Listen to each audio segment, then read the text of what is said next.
He ascended the throne at the age of 6 as the 10th emperor of the Qing dynasty and died suddenly at 19. His body was covered in sores and emitted a foul odor at the time of his death. The official announcement claimed that he died of smallpox. However, private records from imperial physicians suggested that the young emperor likely succumbed to syphilis. Ironically, he shared a deep and affectionate relationship with his empress, Alud, throughout his life. Yet, Emperor Tongzhi preferred to frequent brothels rather than return to the palace to embrace his loving wife. What hidden secrets of the royal court lie behind all of this? Hello everyone, welcome back to my channel. Today, let's delve into the tragic life of Emperor Tongzhi of the Qing dynasty in China. In the common perception, an emperor, as the holder of the highest state power, must be able to make autonomous decisions on all matters, big or small, especially in a country like China, which practices autocratic centralism. However, there are exceptions to everything. The premise for an emperor to make independent decisions is whether he holds real power. If he is merely a puppet, then his life may not even be as good as that of an ordinary person. In July of the 11th year of the Xianfeng Emperor's reign, the Xianfeng Emperor passed away at the Rihe Mountain Resort. At that time, the Qing dynasty had just ended the Second Opium War and was in a period of internal and external troubles. The young Zichuan, only 6 years old, succeeded to the throne as the sole heir, with the reign title Tongzhi, meaning the two palaces empresses jointly governing the country. It should be noted that the birth mother of Emperor Tongzhi was the famous Empress Dowager Cixi. Since Emperor Tongzhi was too young, the affairs of the state were assisted by Empress Dowager Cixi and Empress Dowager Xian. However, Cixi was not satisfied with sharing power and gradually marginalized Xian's authority in a series of subsequent struggles, firmly grasping the reins of government in her own hands. From then on, the young Tongzhi emperor began his life as a puppet emperor. From the day of his ascension, Emperor Tongzhi's every day was under the strict control of Empress Dowager Cixi. According to historical records of the Qing dynasty, in order to cultivate a qualified emperor, Cixi devised an extremely harsh, almost perverse study plan for Emperor Tongzhi. Every day at 3 in the morning, when the Forbidden City was still immersed in slumber, Emperor Tongzhi would be awakened by eunuchs from his warm bed to go to the study to read. The study content included not only the 4 books and 5 classics, Manchu, Mongolian, and Chinese languages, but also the study of statecraft, often reading until the early hours before resting. The slightest slackening of effort would be met with Cixi's severe scolding and punishment. What is even more shocking is that in order to establish her authority, Cixi did not hesitate to use violence against her own son. Once Emperor Tongzhi, exhausted from continuous hard study and in a daze, dozed off in class. Upon hearing this, Cixi flew into a rage, grabbed a paper knife from the desk, and slashed a bloody mark on Tongzhi's face, sternly shouting, "How can an emperor complain of being tired?" This is the suffering that the imperial family should endure. The young Tongzhi was so frightened that he trembled and could only continue to study hard with tears in his eyes. Cixi also ordered her personal eunuchs to follow the emperor at all times, recording his every word and deed. Even private matters such as his diet and daily routine had to be personally approved by her. Under such high-pressure circumstances, Tongzhi's childhood had no joy at all, only endless suppression and fear. In 1873, when Emperor Tongzhi was 18 years old, he finally welcomed the moment of personal governance. For this young emperor, who had long been in a puppet position, personal governance was undoubtedly the only opportunity to break free from his mother's control and fulfill his ambitions. His first thought was to rebuild the old summer palace because this world-famous royal garden had been burned down by the British and French Allied forces. Emperor Tongzhi wanted to restore the old summer palace so that Empress Dowager Cixi could move in and enjoy her old age, thereby freeing himself from her interference in state affairs. Emperor Tongzhi believed that rebuilding the old summer palace was not only fulfilling the wishes of the previous emperor, but also allowing his mother to enjoy her later years while creating more political space for himself. He passionately argued in the court, the old summer palace is the wish of the former emperor. Now that the national treasury has some relief, it is only right to carry out the repairs.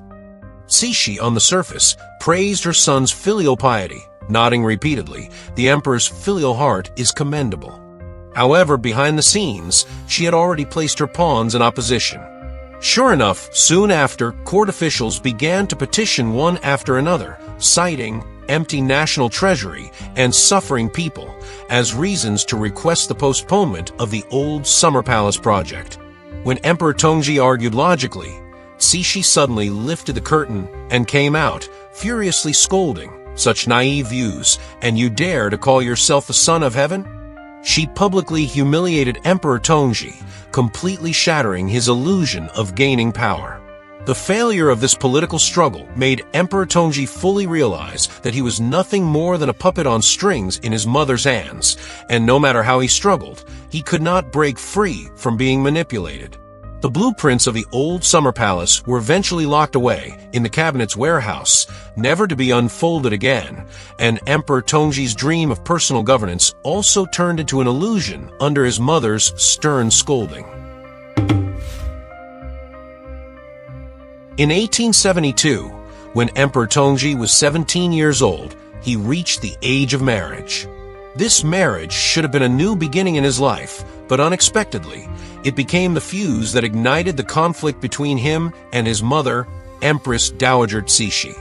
At the selection ceremony, Emperor Tongzhi and Empress Dowager Xian favored Alud, who was dignified and virtuous and came from a prominent Mongolian family, while Cixi was determined to make her confidant, Fucha, the empress. Alute was not only beautiful, but also well-educated and talented, deeply loved by Emperor Tongzhi. On the other hand, although Fucha was young and beautiful, she seemed too frivolous in Emperor Tongzhi's eyes. When Emperor Tongzhi insisted on choosing Alute as the empress, Cixi flew into a rage, smashing her teacup on the spot and scolding Emperor Tongzhi. This selection of the empress controversy fully exposed the contradictions between mother and son and laid the hidden danger for Emperor Tongzhi's future marital life. In the end, Alute became the empress, while Fucha was ennobled as a noble consort. Emperor Tongzhi never had any affection for Fucha, considering favoring her as a compromise to Cixi, so he had no interaction with Fucha. However, Emperor Tongzhi and Alute were deeply in love and respected each other, enjoying a brief period of happiness. Yet the affection between Emperor Tongzhi and Alute caused strong dissatisfaction to Empress Dowager Cixi. She could not tolerate her son's deep love for the empress and began to intensify her suppression of the empress. Empress Dowager Cixi not only sent eunuchs to monitor the emperor's and empress's intimate affairs, but also frequently humiliated the empress for various reasons. Once, when Alute was paying respects to Cixi, she was publicly slapped by Cixi just because her makeup was slightly disheveled. In order to protect his beloved empress, Emperor Tongzhi was forced to begin living alone, separated from the empress. Despite this, their love did not wane. They could only secretly convey their feelings during the brief daily greetings. But even this fleeting emotional exchange was suppressed by Cixi. According to historical records of the Qing dynasty, Empress Dowager Cixi once grabbed Alute's hair and severely scolded and beat her. Seeing this, Emperor Tongzhi rushed forward to stop her, but was pushed to the ground by the eunuchs around Cixi, hitting his head hard on the golden bricks and falling into a fit on the spot. After this incident, Emperor Tongzhi's health deteriorated, and his love with Alute faced an unprecedented test. Seeing the deep affection between Emperor Tongzhi and the Empress, Empress Dowager Cixi became even more discontented. She forcibly decreed that Emperor Tongzhi could only stay overnight in Fucha's palace, attempting to drive a wedge between Emperor Tongzhi and the Empress. Faced with his mother's unreasonable interference, Emperor Tongzhi completely gave up on himself. From then on, he refused the company of all concubines. Dressed in civilian clothes and accompanied by eunuchs, he frequented the brothels in the hutongs of Beijing, where people of all walks of life gathered. To avoid being discovered by the officials, Emperor Tongzhi specifically chose lower-class brothels. Under the anesthesia of alcohol and beauty, Emperor Tongzhi gradually sank into a life of absurd debauchery.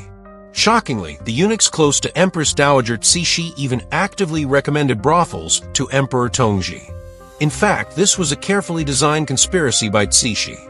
She needed a disgraced emperor to prove the necessity of her regency and thereby continue to firmly hold the reins of government. Due to the lack of safe sex practices in ancient times, during Emperor Tongzhi's frequent visits to brothels, he contracted a sexually transmitted disease. When the imperial physicians diagnosed Emperor Tongzhi with syphilis, they reported the diagnosis to Empress Dowager Cixi in fear. However, Cixi expressionlessly ordered, "Treat it as smallpox." In order to save their lives, the physicians had no choice but to follow Cixi's decree and use ordinary drugs to perfunctorily treat him, without daring to use the effective drugs for syphilis. As a result, Emperor Tongzhi's condition rapidly deteriorated. His body began to develop suppurative sores, emitting a nauseating stench. Yet, even in such agony, Emperor Tongzhi still refused proper treatment and instead frequented brothels even more often. It seemed that he was using this self-destructive way to silently protest against Empress Dowager Cixi, sinking deeper and deeper into the abyss of degradation. In the autumn of the 13th year of the Tongzhi reign, Emperor Tongzhi first developed red rashes on his waist, which then progressed to pea-sized pustules. He also had sores on his upper lip and blackish-purple gums, symptoms that perfectly matched those of syphilis. In order to cover up the scandal, Empress Dowager Cixi ordered the destruction of all authentic medical records, leaving only false accounts. She publicly announced that the emperor had contracted smallpox. In January 1875, Emperor Tongzhi was already on his deathbed, barely clinging to life. Lying there, he knew his time was running out. In his last moments, he struggled to gather his strength and called the ministers to discuss the succession of the throne. To prevent Empress Dowager Cixi from continuing to hold power, Emperor Tongzhi decided to pass the throne to his adult cousin Zaishu, hoping to thereby check Cixi's authority. However, his decision soon reached the ears of Empress Dowager Cixi. She flew into a rage, stormed into Emperor Tongzhi's bedroom, snatched the will from his hands, and tore it to shreds. Subsequently, disregarding the objections of the ministers, Cixi announced the establishment of the 4-year-old Zaiqian as emperor, who later became known as Emperor Guangxiu. After Emperor Tongzhi's death, Empress Alute was heartbroken. She knew she had already lost her support in the palace, and that Empress Dowager Cixi would never let her go. Thus, she pleaded with Empress Dowager Cixi to be buried with the emperor. Unexpectedly, Cixi readily agreed. 2 months later, the 22-year-old Empress Alute committed suicide by swallowing gold, following Emperor Tongzhi to the afterlife. The life of Emperor Tongzhi was a complete tragedy. The essence of this tragedy was caused by Empress Dowager Cixi's manipulation of power. In the distorted mother-son relationship, Empress Dowager Cixi regarded her son as a political tool to maintain her rule rather than a blood-related family member. By destroying Emperor Tongzhi's love, dignity, and health, she maintained her position of power, ultimately leading to her son's tragic end. At the same time, the drawbacks of autocratic imperial power were fully reflected in Emperor Tongzhi. When the emperor became a puppet and lost real power, even the most basic personal freedom and physiological needs became pawns in political struggles. Emperor Tongzhi's absurd behavior of visiting prostitutes was, in fact, a desperate rebellion against this suffocating life. This palace tragedy that occurred in 19th century China has left profound historical lessons for posterity. It reminds us that when power is unchecked, even the closest blood relationships can become sacrifices to power. Well, that's all for this episode. If you like today's content, don't forget to like and subscribe to my channel and turn on the bell icon so that you won't miss our subsequent exciting historical stories. See you next time.